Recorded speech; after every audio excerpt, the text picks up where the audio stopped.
کون سے گناہ ہیں جن کے کرنے سے انسان کی کوئی بھی عبادت قبول نہیں ہوتی؟ ان بدبخت لوگوں کی نماز تہجد بھی قبول نہیں ہوتی۔ فقیر اللہ والے کی چیخ نکل گئی، رو کر کہنے لگا، او نادانو، مرنے والا تو یہ کام نہیں کر سکا، تم ضرور کر لینا۔ بچے تو جواب دے کر فارغ ہو گئے۔ استاد سوچنے پر مجبور ہو گیا کہ میرا شمار کن لوگوں میں ہوتا ہے؟ کیا میں کافر ہوں جو نماز نہیں پڑھتا؟ بندہ مومن ہو فجر کی نماز چھوڑ دے؟ اللہ والے، چیتا بھی انسان کا دشمن ہے، سانپ بھی انسان کا دشمن ہے، ان دونوں کی تیرے ساتھ کیسے صلح ہو گئی؟ اس اللہ والے نے کہا، شیخ سعدی، رمضان سے پہلے، روزہ رکھنے سے پہلے کوشش کرنا اپنے گھر کی صفائی ستھرائی اچھے طریقے سے کر لینا، کیونکہ جو شخص رمضان کا منتظر رہتا ہے، روزہ رکھنے کے شوق میں رہتا ہے اور اپنے گھر کی صفائی ستھرائی اچھے طریقے سے کر لیتا ہے، تو اس گھر میں خوشحالیاں بانٹنے والے، رزق بانٹنے والے، رحمت کے فرشتے اس گھر میں مقیم رہتے ہیں۔ اور جس گھر میں رحمت کے فرشتے مقیم رہتے ہوں، رزق بانٹنے والے فرشتے مقیم رہتے ہوں اور خوشحالیاں بانٹنے والے فرشتے مقیم رہتے ہوں، وہ گھر اللہ تعالیٰ کی پناہ میں رہتا ہے۔ اور جس گھر میں صفائی ستھرائی کا خیال نہ رکھا جاتا ہو، جس گھر میں رحمت کے فرشتے مقیم نہ رہتے ہوں، وہ گھر شیطان کے پنجرے میں بند ہو جاتا ہے، اس گھر میں شیطان ڈیرا ڈال دیتا ہے۔ ایک شخص حضرت سیدنا امام جعفر صادق رضی اللہ تعالی عنہ کی خدمت میں حاضر ہوا، دست ادب کو جوڑ کر عرض گزار ہوا، یا حضرت، مجھے بتایا جائے کہ وہ کون سے گناہ ہیں جن کے کرنے سے انسان کی کوئی بھی عبادت قبول نہیں ہوتی؟ وہ کون سے گناہ ہیں اور وہ کون سے لوگ ہیں جن کی نہ نماز قبول ہوتی ہے، نہ روزہ قبول ہوتا ہے، نہ حج قبول ہوتا ہے، نہ زکوٰۃ قبول ہوتی ہے، یہاں تک کہ تہجد اللہ تعالیٰ کی لاڈلی عبادت ہے۔ تہجد اللہ تعالیٰ کی لاڈلی عبادت ہے۔ تہجد کے سجدے ہر کسی کے نصیب میں نہیں ہوتے، تہجد کے سجدے ہر کسی کے مقدر میں نہیں ہوتے۔ ان بدبخت لوگوں کی نماز تہجد بھی قبول نہیں ہوتی، اور ان کی نماز ان کے سروں سے ایک بالشت بھی اوپر نہیں جاتی۔ قبولیت کے دروازے تک جانا تو رہی دور کی بات، وہ کون سے گناہ ہیں جن کے کرنے سے انسان کی کوئی بھی نیکی، کوئی بھی عبادت قبول نہیں ہوتی؟ یہ سن کر حضرت سیدنا امام جعفر صادق رضی اللہ تعالی عنہ نے فرمایا، اے بندہ خدا، میں نے اپنے بابا حضرت سیدنا امام باقر رضی اللہ تعالی عنہ سے سنا، انہوں نے اپنے بزرگوں سے سنا، انہوں نے میرے بابا حضرت سیدنا مولا علی کرم اللہ وجہ الکریم سے سنا۔ حضرت سیدنا علی المرتضیٰ شیر خدا کرم اللہ وجہ الکریم فرماتے تھے کہ میں نے اپنے نبی سے سنا، میرے نبی نے فرمایا تھا، 5 گناہ ایسے ہیں، اور یہ 5 گناہ کرنے والے 5 آدمی ایسے ہیں، 5 افراد ایسے ہیں جن کی نماز قبول نہیں ہوتی، جن کے سجدے قبول نہیں ہوتے، یہاں تک کہ ان کی نماز ان کے سروں سے ایک بالشت بھی اوپر نہیں جاتی۔ ایک بالشت یہاں سے لے کر یہاں تک ایک بالشت بنتا ہے، ان کی نماز ان کے سروں سے ایک بالشت بھی اوپر نہیں جاتی۔ قبولیت کے دروازے تک جانا تو رہی دور کی بات، پہلے آسمان تک پہنچنا تو رہی دور کی بات، دوسرے آسمان تک پہنچنا تو رہی دور کی بات، 7واں آسمان کی بلندی پر جانا تو رہی دور کی بات، ہواؤں کو پھاڑ کر، فضاؤں کو پھاڑ کر قبولیت کے دروازے تک جانا تو رہی دور کی بات، ان کے سروں سے ایک بالشت بھی اوپر نہیں جاتی۔ مجھے بتاؤ، جن کی نماز قبول نہیں ہوتی، جن کی نماز قبولیت کے دروازے تک نہیں پہنچ پاتی، ان کی کوئی اور عبادت قبول ہوتی ہوگی؟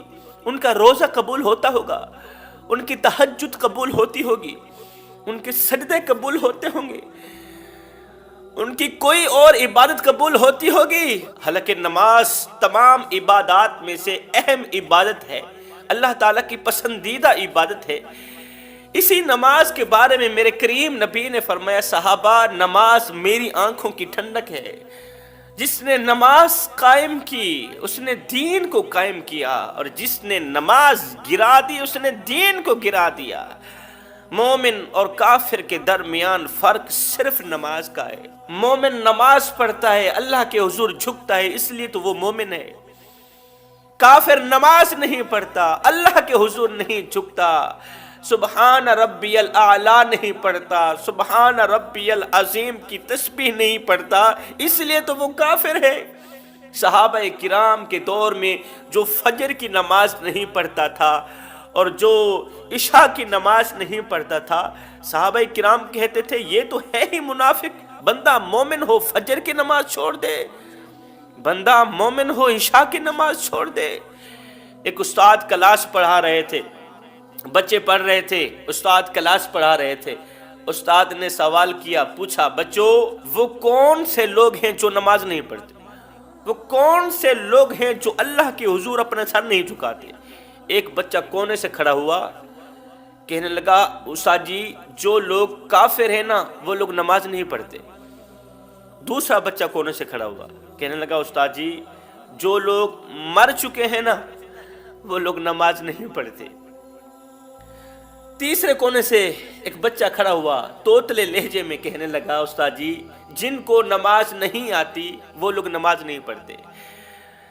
بچے تو جواب دے کر فارغ ہو گئے، استاد سوچنے پر مجبور ہو گیا کہ میرا شمار کن لوگوں میں ہوتا ہے۔ استاد سر پکڑ کے بیٹھ گیا، سوچنے پر مجبور ہو گیا کہ میرا شمار کن لوگوں میں ہوتا ہے۔ کیا میں کافر ہوں جو نماز نہیں پڑھتا؟ کیا میں مومن نہیں ہوں جو نماز نہیں پڑھتا؟ کیا مجھے نماز نہیں آتی جو میں نماز نہیں پڑھتا؟ اور کیا میں مر چکا ہوں جو نماز نہیں پڑھتا؟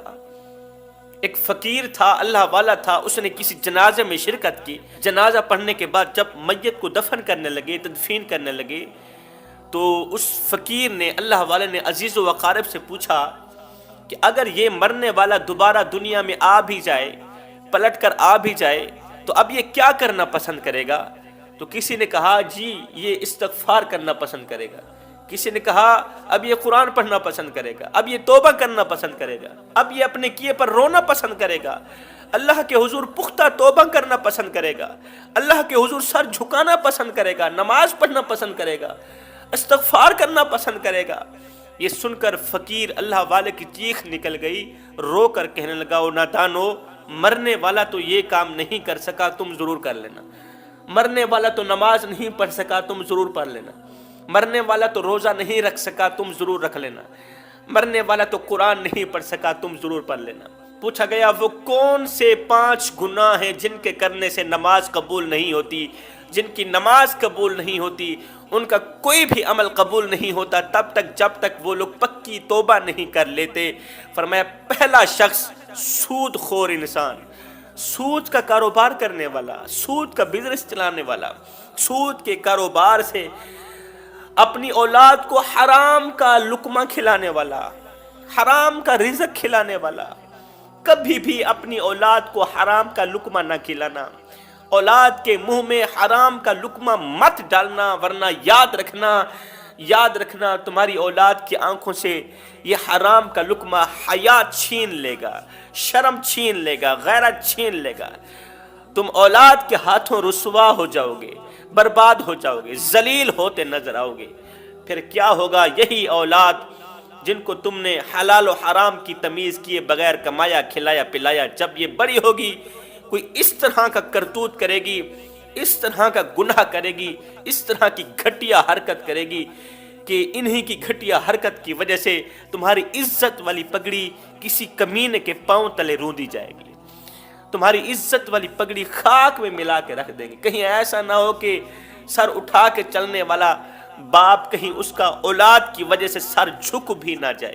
اس لیے کوشش کرنا اپنی اولاد کو حلال کا لقمہ کما کر کھلانا۔ آج کوئی بھی باپ یہ نہیں چاہتا کہ میری اولاد کی آنکھوں میں حیا کوئی نہ ہو، اولاد کی آنکھوں میں غیرت نہ ہو۔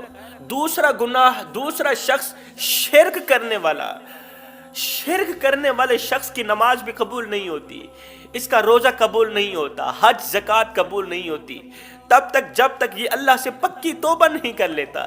میرے نبی نے فرمایا صحابہ شرک سے بچنا، شرک تمہاری نیکیوں کو اس طرح کھاتا ہے جس طرح آگ لکڑیوں کو کھاتی ہے۔ آج آپ دیکھتے نہیں ہیں جب ہم اولیاء کرام کے مزار پر جاتے ہیں، اللہ کے نیک لوگوں کے مزارات پر جاتے ہیں، فاتحہ پڑھنے کے بجائے، ان کے درجات کی بلندی کی دعا مانگنے کے بجائے، ان کا وسیلہ مانگنے کے بجائے، وہ اللہ کے نیک لوگ تھے، اللہ کے محبوب لوگ تھے، ان کا صدقہ مانگنے کے بجائے ہم ان کے آگے اپنا سر جھکائے بیٹھے ہوتے ہیں، ہم مزار کو سجدہ کر رہے ہوتے ہیں۔ یہ شرک نہیں ہے تو کیا ہے؟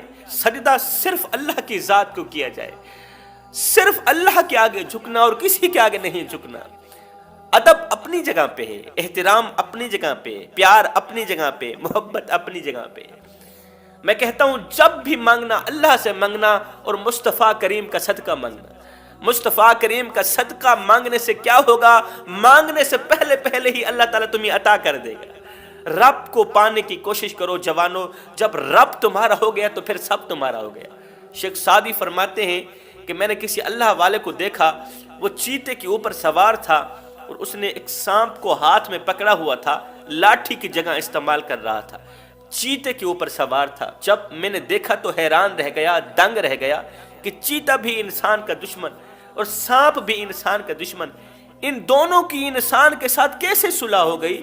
میں نے اس اللہ والے سے پوچھا، وہ اللہ والے چیتا بھی انسان کا دشمن ہے، سانپ بھی انسان کا دشمن ہے، ان دونوں کی تیرے ساتھ کیسے صلح ہو گئی؟ تو اس اللہ والے نے کہا شیخ سعدی جب سے میں نے اللہ سے صلح کی انہوں نے مجھ سے صلح کر لی، جب سے میں نے اللہ سے دوستی کی ان جانوروں نے مجھ سے دوستی کر لی۔ فرمایا رب کو پانے کی کوشش کرو، جب رب تمہارا ہو گیا تو پھر سب تمہارا ہو گیا۔ سنو رب کے عشق میں، مدینے والے کی محبت میں ایک وہ مقام بھی آتا ہے کہ دعا تو رہی بڑی دور کی بات، انسان صرف سوچتا ہے اللہ پوری کر دیتا ہے۔ تیسرا گناہ، بہت بڑا گناہ، وہ ہے والدین کی نافرمانی، والدین کو دکھ دینا، والدین کو درد دینا، والدین کی عزت والی پگڑی خاک میں ملانا، یہ بہت بڑا گناہ ہے، اللہ تعالیٰ کا ناپسندیدہ گناہ ہے۔ ایسے شخص پر اللہ تعالیٰ کی طرف سے قہر پڑتا ہے، اللہ تعالیٰ کی طرف سے عذاب برستا ہے، جو والدین کی عزت والی پگڑی خاک میں ملاتے۔ اس لیے کوشش کرنا کوئی ایسی گھٹیا حرکت مت کرنا، کوئی ایسا کارنامہ سر انجام مت دینا کہ تمہارے کالے کرتوت کی وجہ سے، تمہاری گھٹیا حرکت کی وجہ سے تمہارے بوڑھے باپ کی عزت والی پگڑی، عزت دار باپ کی عزت والی پگڑی کسی کمینے کے پاؤں تلے نہ روندی جائے۔ فرمایا چوتھی، ایسی عورت جو اس حال میں رات گزارے، اس حال میں رات گزارے کہ اس کا شوہر اس پر ناراض ہو، اس کا شوہر اس پر خفا ہو، ایسی عورت کی نماز بھی قبول نہیں ہوتی تب تک جب تک وہ اپنے شوہر کو راضی نہیں کر لیتی۔ میاں بیوی کے درمیان بات ہو جاتی ہے، تلخ کلامی ہو جاتی ہے، اختلافات ہو جاتے ہیں، لڑائی جھگڑا ہو جاتا ہے، تو میں ہو جاتی ہے۔ فرماتے ہیں رات کے آنے سے پہلے ہی صلح کر لو، رات کے آنے سے پہلے ہی یہ نفرتیں، یہ کدورتیں ختم کر دو، ورنہ کہیں ایسا نہ ہو کہ پوری رات اللہ تعالیٰ کے غضب کا نشانہ بنے رہو۔ اس لیے میں کہتا ہوں نفرتوں کو کاٹ دو، نفرتیں مٹاؤ، محبتیں بڑھاؤ، نفرتیں ختم کرو، محبتیں بڑھاؤ۔ اگر میں آپ کے بچوں سے پیار کروں تو میں آپ کو کتنا اچھا لگوں گا، اور اگر آپ میرے بچوں سے پیار کریں گے تو آپ مجھے کتنے اچھے لگیں گے۔ تو جب ہم سب لوگ کریم آقا کی غریب امت سے پیار کریں گے تو کریم آقا کو کتنے اچھے لگیں گے۔ اور فرمایا پانچواں گناہ غیبت کرنا، غیبت کرنے والے شخص کی نماز بھی قبول نہیں ہوتی، کیونکہ غیبت اللہ تعالیٰ کا بہت ہی ناپسندیدہ عمل ہے۔ وہاں کی سن کر یہاں لگانا، یہاں کی سن کر وہاں لگانا، پھر دونوں بھائیوں کو، دونوں پارٹیوں کو آپس میں لڑانا، لڑا کے پھر تماشا دیکھتے رہنا۔ سنو ویسے تو اللہ تعالیٰ ہر وقت قریب رہتا ہے، لیکن رمضان کے مہینے میں اور زیادہ قریب ہو جاتا ہے۔ وہ کس طرح قریب ہو جاتا ہے؟ رمضان المبارک کے مہینے میں اللہ تعالیٰ 7ویں آسمان سے پہلے آسمان پر آ جاتا ہے، 7ویں آسمان سے پہلے آسمان پر آ جاتا ہے اور دنیا کے لوگوں پر اپنی نظر رحمت فرماتا ہے، رحمت الہی کا نزول ہوتا ہے۔ پھر اللہ تعالیٰ فرماتا ہے کوئی مجھ سے بخشش طلب کرنے والا، میں ان کو بخش دوں، ہے کوئی مغفرت طلب کرنے والا، آج میں ان کی مغفرت کر دوں۔ ہے کوئی توبہ کرنے والا؟ آج میں ان کی توبہ قبول کروں۔ ہے کوئی مجھ سے حلال رزق طلب کرنے والا، حلال رزق مانگنے والا، میں اس کی خالی جھولی کو بھر دوں، رزق سے مالا مال کر دوں۔ میں دعا کرتا ہوں اللہ ان 5 گناہوں سے ہمیں جلد از جلد توبہ کرنے کی توفیق عطا فرما۔ آمین ثم آمین، وما علینا الا البلاغ المبین۔